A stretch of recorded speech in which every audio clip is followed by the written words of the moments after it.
নমস্কার, শুভ সন্ধ্যা। নিউজ বাংলার পর্দায় সকলকে স্বাগত। এই মুহূর্তে আপনাদের সঙ্গে আমি রয়েছি শতাব্দী। শুরু করছি আজকে গুরুত্বপূর্ণ খবরগুলো। ঠিকাদারি সংস্থাকে এবার বিতর্ককে ঘিরে রীতিমতো রক্তক্ষয়ী সংঘর্ষ লক্ষ্য করা গেছে। ঠিকাদারি বিবাদ ঘিরে ইরানি থানা এলাকাতে এই ছবি। রক্তক্ষয়ী সংঘর্ষে সেখানে গুরুতরভাবে আহত হয়েছে এক ঠিকাদার। কৈলাসহরে ইরানি থানা এলাকায় সংঘর্ষে সেই ঠিকাদার গুরুতরভাবে আঘাতপ্রাপ্ত হয়েছেন। আহত ঠিকাদারের নাম মিজানুর রহমান সাগর বলে জানা গেছে এবং আহত ঠিকাদার মিজানুর রহমান সাগরের দাবি তিনি ইরানি প্রাথমিক স্বাস্থ্য কেন্দ্রের পাশে নিজের কাজের স্থানে অবস্থান করছিলেন। আর সেই সময় হঠাৎ করে একদল দুষ্কৃতিকারীরা অতর্কিতভাবে তার উপর হামলা চালিয়েছে।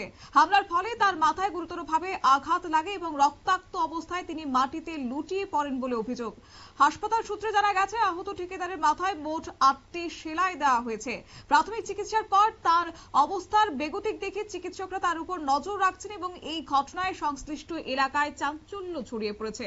ঠিকাদার মিজানুর রহমান সাগরের আরো অভিযোগ, ইরানি থানায় ঘটনাস্থল থেকে খুব কাছাকাছি থাকা সত্ত্বেও তার উপর হামলার ঘটনা সংঘটিত হয়। তবে পরবর্তী সময় ইরানি থানার পুলিশ ঘটনাস্থলে পৌঁছে তাকে উদ্ধার করে ঊনকোটি জেলা হাসপাতালে চিকিৎসার জন্য নিয়ে যায়। আর এই ঘটনাকে কেন্দ্র করে এলাকায় উত্তেজনাকর পরিস্থিতির সৃষ্টি হয়েছে। যে কোনো অপ্রীতিকর পরিস্থিতি এড়াতে প্রশাসনের পক্ষ থেকে গুরুত্বপূর্ণ এবং সংবেদনশীল স্থানে পুলিশ ও আধা সামরিক বাহিনী মোতায়েন করা হয়েছে।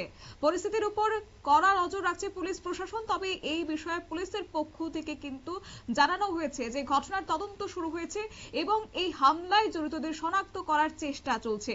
দোষীদের বিরুদ্ধে আইনানুগ ব্যবস্থা নেওয়া হচ্ছে বলে পুলিশের পক্ষ থেকে আশ্বাস প্রদান করা হয়েছে। তবে অন্যদিকে গুরুতর আহত অবস্থায় হাসপাতালে চিকিৎসাধীন রয়েছে এই মুহূর্তে ঠিকাদার।